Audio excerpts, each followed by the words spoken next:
Եվրախորհրդարանի կողմից Վրաստանի վերաբերյալ պատրաստված բանաձևը կրկին քննարկման թեմա է Թբիլիսիում։ Ընդդիմությունը փաստաթղթում արտացոլված ուղերձներն անվանում է այսօր Վրաստանում տեղի ունեցող իրադարձությունների տխուր արտացոլում։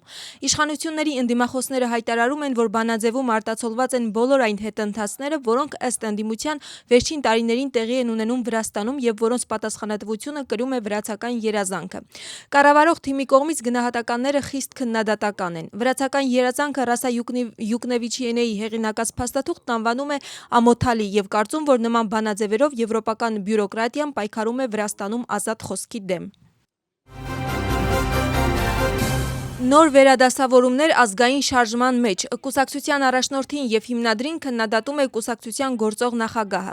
Բանտում գտնվող նախկին նախագահը կուսակցության նոր նախագահի պաշտոնում տեսնում է Նանուկա Ժորժոլյանին։ Ինչպես պարզվում է, Սաակաշվիլիի հրապարակումը սոցիալական ցանցում անսպասելի էր Թինա Բոկուչավայի համար։ Նա Սաակաշվիլիի որոշումը բնութագրել է որպես իմպուլսիվ եւ ոչ հետեւողական, սակայն չի պատրաստվում լքել կուսակցությունը։ Իր հերթին Նանուկա Ժորժոլյանին հայտարարում է, որ ազգային շարժման մեջ իրեն տեսնում է որպես ճգնաժամային մենեջեր եւ պատրաստ է կուսակցությունը ղեկավարել երիտասարդների հետ միասին։ Ազգային շարժման ներսում առկա հակասությունները քաղաքական շրջանակներում գնահատականների թեմա են։ Վրաստանի շրջակա միջավայրի պաշտպանության եւ գյուղատնտեսության նախարարությունը կտրականապես հերքում է հայկական լրատվամիջոցի կողմից տարածված տեղեկությունը, ըստ որի տեղի է ունենում հայկական արտադրանքի ծագման երկրի փոփոխություն եւ բեռների վերաարտահանում դեպի Ռուսաստան մեկ այլ հարևան երկրի անվան տակ։ Նախարարությունը կարծում է, որ նման տեղեկատվության տարածումը շահարկում է եւ ոչ միայն չի համապատասխանում իրականությանը, այլև ստվեր է գցում երկու երկրների տնտեսական հարաբերությունների վրա։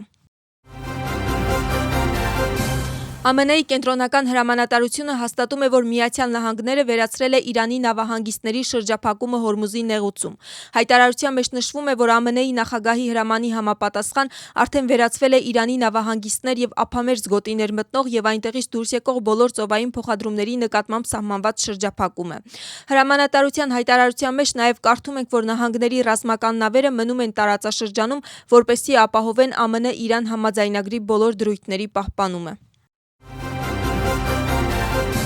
Շվեյցարիայի արտաքին գործերի նախարարության տեղեկացմամբ Միացյալ Նահանգների եւ Իրանի միջև նախատեսված բանակցությունները, որոնք պետք է անցկացվեին Շվեյցարիայի լեռնային հանգստավայրերից մեկում, չեն կայանա։ Ավելի վաղ Սպիտակ տան ներկայացուցիչը լրատվամիջոցներին հաստատել էր, որ նահանգների փոխնախագահ Ջեյդի Վենսն այլևս չի մեկնի Շվեյցարիա։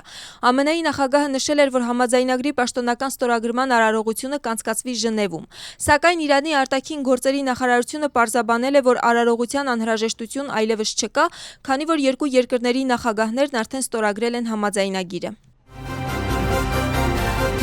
Պահպանվող տարածքների գործակալությունը դարձել է ազգային զբոսաշրջային մրցանակաբաշխության գործընկերը։ Այդ կապակցությամբ կողմերի միջև ստորագրվել է փոխըմբռնման հուշագիր, որը ստորագրել են պահպանվող տարածքների գործակալության նախագահ Օթար Էդիշերաշվիլին, ազգային զբոսաշրջային մրցանակաբաշխության նախագահ Էլենե Օթարաշվիլին եւ կառավարող գործընկեր Նիկոլոս Սիրաձեն։ Հուշագիրը նպատակ ունի աջակցել զբոսաշրջության ոլորտին եւ խթանել Վրաստանի բնական ու էկոզբոսաշրջային ներուժի հանրահռչակումը։